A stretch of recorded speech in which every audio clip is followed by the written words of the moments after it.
I'm Valerie Stead and I'm the Director of the Academy for Gender, Work and Leadership. Our research has a social justice agenda.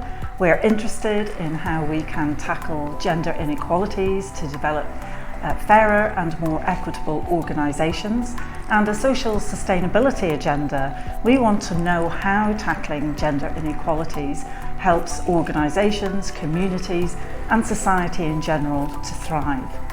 We're interested in resilience because we know that inclusive businesses that promote and engage actively with gender equality tend to be more innovative and open to change, and therefore they're more likely to be resilient. That is, they're more likely to be able to anticipate, respond to and learn from adversity and crises.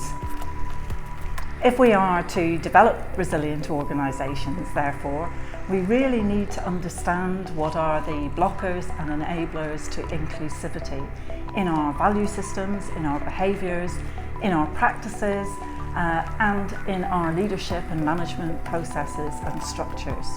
Family businesses are a really valuable context in which to develop that understanding, not least of all because they are a major contributor to the wealth and well-being of many economies, but also because of family businesses' unique characteristics, and they can place a spotlight on the role that gender plays in business.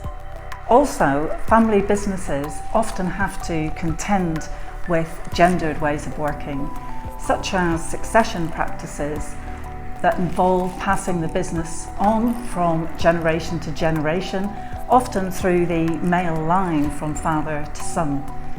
Managing these complex gendered practices, these interrelationships and gender dynamics are very challenging, and extremely so in tough times.